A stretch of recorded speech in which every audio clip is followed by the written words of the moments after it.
बिस्मिल्लाहिर्रहमानिर्रहीम। अस्सलाम वालेकुम स्टूडेंट्स। आज हम इस वीडियो में Lewis concept of acid and bases हम पढ़ेंगे और ये हमारा लेक्चर नंबर 6 है चैप्टर 10 का। लीविस कंसेप्ट को डिस्क्राइब करने से पहले हम प्रीवियस जो कंसेप्ट्स पढ़ चुके हैं एसिड्स और बेसिस के बारे में उसको रिवाइज कर लेते हैं ताकि किसी किस्म की मिक्सिंग ना हो, कन्फ्यूजन ना हो। आर्हीनियस कंसेप्ट के मुताबिक एसिड कौन सी शय होती है? Acid is a substance that dissociate in aqueous solution to give hydrogen ion. जो एक्वस सोल्यूशन में हाइड्रोजन आयन दे डिसोसिएट होके उस सब्सटेंस को हम एसिड कहते हैं। और बेस कौन सी शय होती है? Base is a substance which dissociates in aqueous solution to give hydroxyl ion. जो एक्वस सोल्यूशन में हाइड्रोजन आयन दे उसको एसिड कह रहे हैं। जो एक्वस सोल्यूशन में हाइड्रोक्सिल आयन दे उस शय को हम क्या कह रहे हैं? बेस कह रहे हैं। आपने आर्हीनियस कंसेप्ट के मुताबिक एसिड और बेस की डेफिनेशन को ज़हनशीं करना है। अब हम लोरी ब्रांस्टेड जो एसिड बेस कंसेप्ट था उसके मुताबिक एसिड किसको कहते हैं? Acid is a substance that donate proton to another substance that can donate proton to another substance. जो किसी दूसरी शय को प्रोटॉन दे सकती है उस शय को हम एसिड कहते हैं। और वो शय बेस कहलाएगी जो एक्सेप्ट करती है प्रोटॉन को फ्रॉम एन अदर सब्सटेंस। जो प्रोटॉन दे सकती है उसको हम एसिड कह रहे हैं और उस शय को जो किसी दूसरी शय को प्रोटॉन किसी दूसरी शय से प्रोटॉन को क्या कर सकती है? एक्सेप्ट कर सकती है, उसे हम क्या कहते हैं? बेस कहते हैं। जो डोनेट कर सके वो एसिड, जो प्रोटॉन को एक्सेप्ट कर सके किसी दूसरी शय से उसको हम क्या कह रहे हैं? बेस कह रहे हैं। लीविस कंसेप्ट के मुताबिक वो शय एसिड कहलाएगी जो पेयर ऑफ इलेक्ट्रॉन को क्या कर सके? एक्सेप्ट कर सके। मैंने क्या कहा? एसिड कौन सी शय है? Acid is a substance that can accept pair of electron, उसको हम क्या कह रहे हैं? एसिड कह रहे हैं। देखिए, इससे पहले जो हम आर्हीनियस कंसेप्ट और लोरी ब्रांस्टेड एसिड बेस कंसेप्ट में हम देने वाली शय को एसिड कह रहे हैं। जो हाइड्रोजन आयन दे एक्वस सोल्यूशन के अंदर उसको एसिड कह रहे हैं। जो प्रोटॉन दे उसको हम क्या कह रहे हैं? एसिड कह रहे हैं। अब देने वाली शय नहीं, लेने वाली, कबूल करने वाली शय को हम क्या कह रहे हैं? एसिड कह रहे हैं। बच्चे कंफ्यूज हो जाते हैं, यहाँ पर भी लिख देते हैं वो शय जो इलेक्ट्रॉन पेयर दे नहीं, ले, जो एक्सेप्ट करे। A substance which can accept pair of electron is called acid. और वो सब्सटेंस जो क्या कर सकती है? इलेक्ट्रॉन पेयर डोनेट कर सकती है, उस शय को हम क्या कहते हैं? बेस कहते हैं। अब हम लीविस एसिड बेस कंसेप्ट को जो जी.एन. लीविस ने पेश किया था, इनकी लिमिटेड एप्लीकेशंस हैं। इन दोनों कंसेप्ट्स के अंदर लिमिटेशंस हैं। तो लीविस ने एक ब्रॉडर कंसेप्ट दिया है और इस कंसेप्ट के मुताबिक वो शय जो इलेक्ट्रॉन पेयर एक्सेप्ट करे वो एसिड है और वो शय जो इलेक्ट्रॉन पेयर डोनेट करे वो शय क्या कहलाती है? बेस कहलाती है। एग्जाम्पल के ज़रिए हम इसको एक्सप्लेन करने की कोशिश करेंगे। तो एग्जाम्पल में हमारे पास है जी reaction between ammonia and boron trifluoride. इस एग्जाम्पल को समझने के लिए आपको एटॉमिक नंबर आने चाहिए। हाइड्रोजन का एटॉमिक नंबर 1, नाइट्रोजन का 7 और बोरान का एटॉमिक नंबर क्या होता है? 5 होता है। फ्लोरीन का एटॉमिक नंबर जो है वो 9 होता है। हाइड्रोजन का ज़हनशीं करें, अपनी बुक पे लिख भी लेना है अगर आपको नहीं आता। आ जाते हैं एटॉमिक नंबर तो वेल एंड गुड, नहीं आते तो फिर ये आपको याद करने पड़ेंगे। हाइड्रोजन का एटॉमिक नंबर 1, नाइट्रोजन का एटॉमिक नंबर 7, बोरान का एटॉमिक नंबर 5 और फ्लोरीन का कितना है? 9। बोरान ट्राइफ्लोराइड का सबसे पहले हम लीविस स्ट्रक्चर ड्रा करते हैं। बोरान का एटॉमिक नंबर 5। बोरान के पहले शेल के अंदर कितने इलेक्ट्रॉन होंगे? 2 होंगे। इलेक्ट्रॉनिक कॉन्फ़िगरेशन 9th में आप पढ़ चुके हैं। टोटल 5 हैं, पहले शेल में 2 और दूसरे शेल में कितने इलेक्ट्रॉन होंगे? 3। ये हम 3 इलेक्ट्रॉन ड्रा कर देते हैं जी बोरान के। ये हमारे पास 3 इलेक्ट्रॉन हैं, ये 1, ये 2 एंड ये 3। बोरान के हमने वैलेंस शेल में मौजूद 3 इलेक्ट्रॉन हमने ये ड्रा किए हैं। बोरान के साथ कितने फ्लोरीन एटम हैं? 3 फ्लोरीन एटम है। ये 1, ये 2 और ये 3। और फ्लोरीन का एटॉमिक नंबर क्या है जी, 9 है। तो फ्लोरीन के पहले शेल में, फर्स्ट शेल में कितने इलेक्ट्रॉन होंगे, 2, और सेकंड शेल में कितने होंगे, 7। वो 7 इलेक्ट्रॉन ड्रा करते हैं, ये 2, ये 4, ये 6 और ये 7, 2, 4, 6 और 7। हर फ्लोरीन के वैलेंस शेल में 7 इलेक्ट्रॉन होंगे। टोटल इलेक्ट्रॉन, एटॉमिक नंबर 9 है तो टोटल इलेक्ट्रॉन कितने होंगे, 9। फर्स्ट शेल में 2 और सेकंड में यानी वैलेंस शेल में कितने इलेक्ट्रॉन होंगे, 7। फ्लोरीन के वैलेंस शेल में 7, 2, ये 4, ये 6, ये 7। इसके भी 7 वैलेंस इलेक्ट्रॉन ड्रा करें, 2, 4, 6 और ये 7। ये हमने बोरान ट्राईफ्लोराइड का लीवर स्ट्रक्चर ड्रा किया। ठीक है जी। अब ये जो फ्लोरीन का 7वां इलेक्ट्रॉन है, ये क्या होगा, बोरान के एक इलेक्ट्रॉन के साथ शेयर हो जाएगा। ये शेयर हो गया। शेयर होने के बाद इसका ऑक्टेट मुकम्मल हो गया। इसके वैलेंस शेल में 7 इलेक्ट्रॉन थे, शेयर होने के बाद 8 पूरे हो गए, ऑक्टेट कंप्लीट हो गया। ये फ्लोरीन अपना 7वां इलेक्ट्रॉन बोरान के साथ शेयर करेगा, इसका ऑक्टेट मुकम्मल हो गया। इसका भी ऑक्टेट क्या हो जाएगा, एक इलेक्ट्रॉन शेयर करने से कंप्लीट हो जाएगा। काउंट कर लें बेशक, 2, 4, 6 और ये शेयर होने के बाद कितने हो गए, 2 हो गए, 2, 4, 6 एंड 2, 8। बोरान के पास कितने इलेक्ट्रॉन थे, बोरान के पास 1, 2, 3 थे। शेयर होने के बाद कितने हो गए, 2, 4, 6 हो गए। अभी भी ये डेफिशिएंट ऑफ ऑक्टेट है। BF3 का ये जो सेंट्रल एटम बोरान है, ये डेफिशिएंट ऑफ ऑक्टेट है। इसमें एक इलेक्ट्रॉन पेयर की कमी है। ये एक इलेक्ट्रॉन पेयर एक्सेप्ट कर सकता है और लीवर्स एसिड बेस कंसेप्ट के मुताबिक वो शायद जो इलेक्ट्रॉन पेयर एक्सेप्ट कर सकती है उसको हम क्या कहते हैं, एसिड कहते हैं। ठीक हो गया। अमोनिया का स्ट्रक्चर हम ड्रा करते हैं जी। अमोनिया का स्ट्रक्चर, लीवर स्ट्रक्चर ड्रा करते हैं। नाइट्रोजन का एटॉमिक नंबर हमें आना चाहिए, वो कितना है, 7 है। 7 है तो टोटल इलेक्ट्रॉन कितने हुए, 7। फर्स्ट शेल में 2 और सेकंड में कितने होंगे, 5। ये 2, ये 3, ये 4, ये 5, टोटल 7। एटॉमिक नंबर 7 तो इलेक्ट्रॉन कितने, 7। फर्स्ट शेल में 2, सेकंड वैलेंस शेल वाले यहाँ पे हम शो कर रहे हैं, 2, 3, 4, 5। और अमोनिया में कितने हाइड्रोजन एटम है, 3 हाइड्रोजन एटम है। तो वो तीनों हाइड्रोजन एटम ये ड्रा करते हैं, 1, 2 एंड 3। हाइड्रोजन का एटॉमिक नंबर 1 है तो हर हाइड्रोजन एटम के पास कितने इलेक्ट्रॉन है, 1 इलेक्ट्रॉन। ये हाइड्रोजन, अगर नाइट्रोजन के इलेक्ट्रॉन को हमने डॉट से शो किया है तो दूसरा जो कंबाइनिंग एटम हैं उनके इलेक्ट्रॉन्स को क्रॉस से शो करेंगे। आप नाइट्रोजन के अगर वैलेंस इलेक्ट्रॉन को आप क्रॉस से शो करेंगे तो फिर हाइड्रोजन के आपको डॉट से शो करेंगे। जैसे मर्जी आप शो कर लें। ये हमने अमोनिया का लीवर स्ट्रक्चर ड्रा कर लिया। नाइट्रोजन का एटॉमिक नंबर 7 था और वैलेंस शेल में कितने थे, 5, 2, 3, 4, 5। और अब शेयर होने के बाद कितने हो गए, शेयर होने के बाद ये आ गए जी नाइट्रोजन के, ये 2, ये 4 और ये 6 इलेक्ट्रॉन है। और ये जो बॉन्डिंग में हिस्सा नहीं ले रहा, इसको क्या कहते हैं, लोन पेयर कहते हैं। This is lone pair. ये इलेक्ट्रॉन पेयर इसको बोरान को डोनेट कर सकता है। बोरान में इलेक्ट्रॉन पेयर की कमी है और इसके पास एक एक्स्ट्रा इलेक्ट्रॉन पेयर है जिसको हम लोन पेयर कह रहे हैं। ये लोन पेयर इसको दे सकता है और जो लोन पेयर दे सकता है उस सब्सटेंस को हम क्या कहते हैं, बेस कहते हैं। वो सब्सटेंस बेस कहलाती है जो इलेक्ट्रॉन पेयर डोनेट कर सके। दोबारा लीवर स्ट्रक्चर हम ड्रा करते हैं अमोनिया और बोरान ट्राईफ्लोराइड का। बोरान का एटॉमिक नंबर कितना था, 5। और इसके वैलेंस शेल में कितने इलेक्ट्रॉन हैं जी, 3 इलेक्ट्रॉन हैं। वो 3 इलेक्ट्रॉन पुट करते हैं, ये 1, ये 2 और ये 3। और बोरान के साथ कितने फ्लोरीन एटम है, 3। ये 1, ये 2 एंड ये 3। ये इसको इस एरो साइन को ज़रा क्यों कर लेते हैं, ये 3। तो इसके जो वैलेंस शेल में मौजूद इलेक्ट्रॉन है फ्लोरीन के, वो भी ड्रा करते हैं।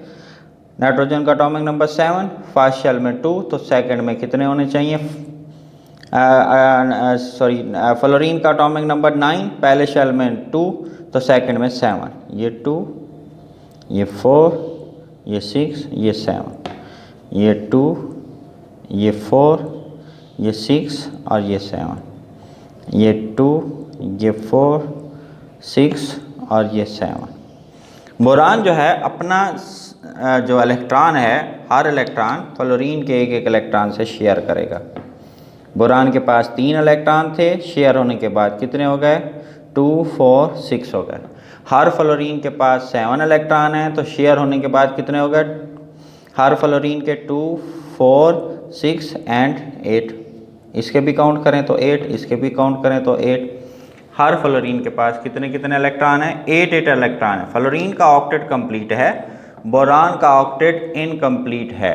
ये एक इलेक्ट्रॉन पेयर एक्सेप्ट कर सकता है। तो ये कहाँ से लेगा? अमोनिया से लेगा। अभी हमने बात की अमोनिया का लीवर स्ट्रक्चर, दोबारा ड्रा करते हैं।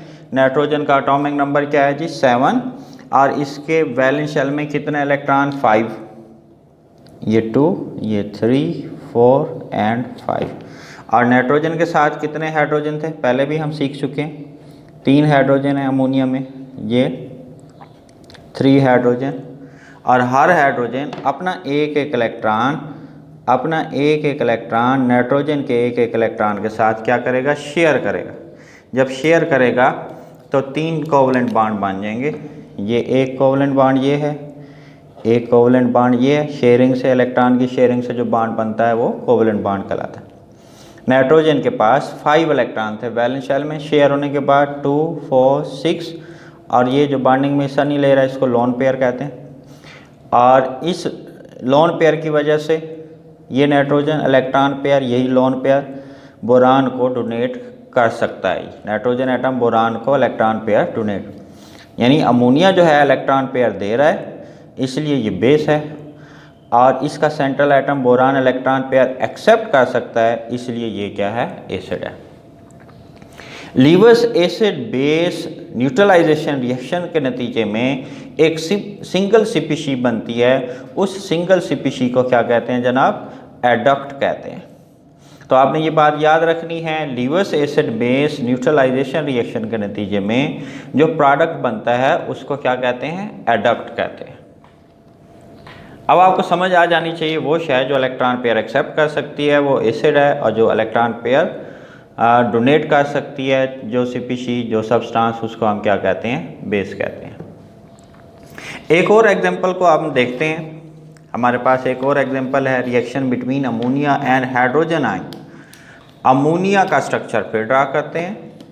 अभी हमने सीखा भी है नाइट्रोजन का एटॉमिक नंबर कितना था? नाइट्रोजन का एटॉमिक नंबर 7, ये एटॉमिक नंबर 7। तो इसके फर्स्ट शेल में 2 और सेकंड में कितने? 5 इलेक्ट्रॉन, ये 2, ये 3, ये 4 और ये 5। और कितने हाइड्रोजन है हर फ्लोरीन के साथ, हर नाइट्रोजन के साथ?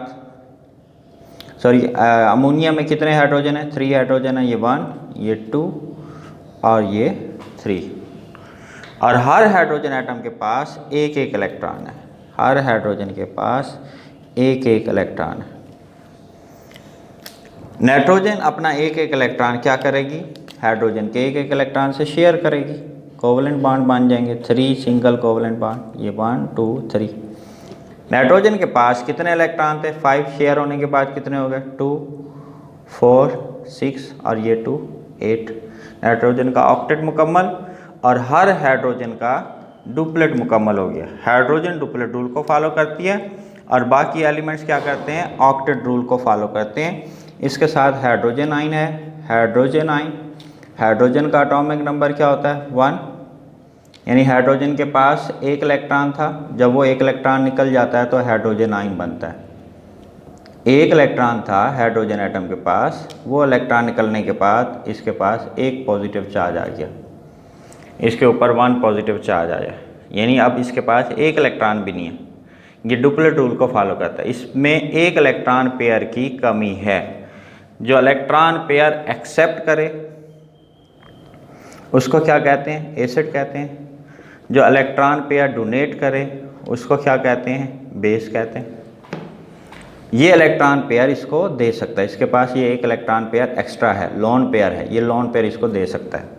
अब दोबारा अमोनिया का स्ट्रक्चर ड्रा करें। नाइट्रोजन का हम सीख चुके हैं, एटॉमिक नंबर कितना है 7, तो इसके फर्स्ट शेल में 2, सेकंड में 5, ये 2 3 ये 4 एंड 5 और इसके साथ 3 हाइड्रोजन एटम है 1 2 एंड ये 3 और हर हाइड्रोजन एटम के पास एक एक इलेक्ट्रॉन है, हर हाइड्रोजन एटम के पास एक एक इलेक्ट्रॉन है। अगर नाइट्रोजन के इलेक्ट्रॉन को हमने डॉट से तो हाइड्रोजन के इलेक्ट्रॉन को अब क्रॉस से शो करेंगे।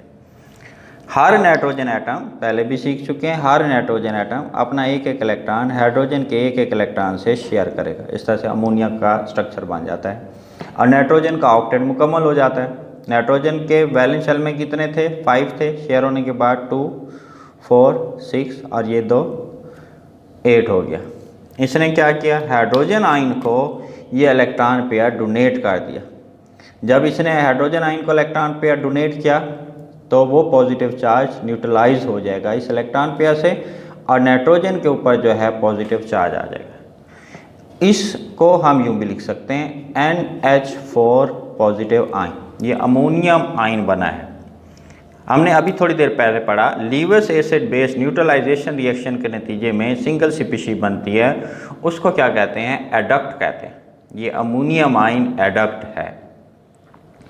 उम्मीद है कि आपको इस एग्जांपल के ज़रिए लीवस एसिड बेस का कंसेप्ट समझ आ गया होगा। हाइड्रोजन आयन में इलेक्ट्रॉन की कमी है, ये इलेक्ट्रॉन एक्सेप्ट कर सकता है, इसलिए ये एसिड है। जो एक्सेप्ट करे एसिड है और जो इलेक्ट्रॉन पेयर डोनेट कर सके उसे हम क्या कहते हैं, बेस कहते हैं। इन दोनों एग्जांपल से हम किस नतीजे पे पहुँचे हैं कि किन स्पीशीज़ को एसिड कहा जा सकता है और किन स्पीशीज़ को बेसिस कहा जा सकता है। यहाँ पे सेंट्रल एटम मॉलिक्यूल में ऐसे मॉलिक्यूल जिनके सेंट्रल एटम में इलेक्ट्रॉन पेयर की कमी हो, जिनका ऑक्टेट इनकम्प्लीट हो, जैसे BF3 पढ़ चुके हैं। इसी तरह से AlCl3 aluminium trichloride, iron trichloride और बोरान ट्राइफ्लोराइड, ये सारे के सारे क्या हैं, ये लीवस एसिड्स हैं। ऐसे मॉलिक्यूल जिनके सेंट्रल एटम में इलेक्ट्रॉन पेयर की डेफिशिएंसी हो वो एक्ट करेंगे एज लीवस एसिड। और ऐसी स्पीशीज जिनके पास एटलीस्ट 1 इलेक्ट्रॉन पेयर हो, लोन पेयर हो, अमोनिया में 1 लोन पेयर है, अल्कोहल्स में देखें ऑक्सीजन के ऊपर 2 लोन पेयर हैं और अल्काइल एमाइन के ऊपर जनाब RNH2 के ऊपर क्या है, 1 लोन पेयर है। इन तीनों स्पीशीज़ में इलेक्ट्रॉन्स पेयर मौजूद हैं, ये इलेक्ट्रॉन पेयर्स दे सकती हैं, यानी अमोनिया, अल्कोहल, अल्काइल एमाइन ये इलेक्ट्रॉन पेयर दे सकते हैं, इसलिए ये लीवस बेसिस के तौर पर एक्ट करते हैं। और दूसरी पॉसिबिलिटी, ये फर्स्ट पॉसिबिलिटी, दूसरी पॉसिबिलिटी क्या है, कौन सी चीज़ें एसिड्स के तौर पर एक्ट कर सकती हैं, सिंपल कैटाइन। कैटाइन बनते कैसे हैं, इलेक्ट्रॉन के लॉस से, यानी इनके पास इलेक्ट्रॉन की कमी होती है, इसलिए ये इलेक्ट्रॉन एक्सेप्ट कर सकती हैं। जो सिंपल कैटाइन हैं जैसे sodium ion, potassium ion, calcium ion, इनके इलेक्ट्रॉन एक्सेप्ट करने की टेंडेंसी कम होती है लेकिन कर सकते हैं। और जो इलेक्ट्रॉन एक्सेप्ट कर सकते हैं वो क्या कहलाते हैं, एसिड्स। हाइड्रोजन आयन और सिल्वर आयन, इनकी इलेक्ट्रॉन एक्सेप्ट करने की टेंडेंसी ज़्यादा होती है, ये भी एक्ट करते हैं एज लीवस एसिड्स। और लीवस बेसिस जो सिंपल एनाइन है, इनके ऊपर जो क्या मौजूद है, नेगेटिव चार्जेस मौजूद हैं। नेगेटिवली चार्ज स्पीशीज या एनाइन को हम क्या कह रहे हैं, लीवस बेसिस कह रहे हैं। एनाइन बनते कैसे हैं, by the gain of electron. इनके ऊपर नेगेटिव चार्ज आया क्यों, क्योंकि इनके पास इलेक्ट्रॉन हैं और ये इलेक्ट्रॉन दे सकते हैं। जो इलेक्ट्रॉन डोनेट कर सकते हैं उनको हम क्या कहते हैं, लीवस बेसिस कहते हैं। एक चीज़ और भी डिस्कस कर लेते हैं। देखें, लीवस एसिड बेस न्यूट्रलाइजेशन रिएक्शन के नतीजे में जो प्रोडक्ट बनता है उसको हम क्या कह रहे हैं, लीवस एसिड बेस न्यूट्रलाइजेशन रिएक्शंस के नतीजे में बनने वाला जो प्रोडक्ट है उसको एडक्ट कह रहे हैं। लोरी ब्रांस्टेड एसिड बेस कंसेप्ट के मुताबिक एसिड बेस न्यूट्रलाइजेशन रिएक्शंस के नतीजे में जो प्रोडक्ट बनते हैं वो कॉन्जुगेट एसिड और कॉन्जुगेट बेसिस होते हैं। आर्हीनियस कंसेप्ट के मुताबिक एसिड बेस न्यूट्रलाइजेशन रिएक्शंस के नतीजे में क्या बनते हैं, साल्ट और वाटर बनते हैं। ये हमने इनके प्रोडक्ट्स भी डिस्कस कर लिए हैं। आर्हीनियस कंसेप्ट के मुताबिक एसिड बेस न्यूट्रलाइजेशन जो रिएक्शन होगा, साल्ट और वाटर प्रोडक्ट्स बनेंगे। लोरी ब्रांसलिन एसिड बेस कंसेप्ट के मुताबिक एसिड बेस न्यूट्रलाइजेशन रिएक्शन के नतीजे में कॉन्जुगेट एसिड्स और कॉन्जुगेट बेसिस बनेंगे प्रोडक्ट के तौर पर, और इसमें एसिड बेस न्यूट्रलाइजेशन रिएक्शन के नतीजे में जो सिंगल स्पीशीज बनती है उसको एडक्ट कहते हैं। ये था आज का हमारा topic. That's it, thank you.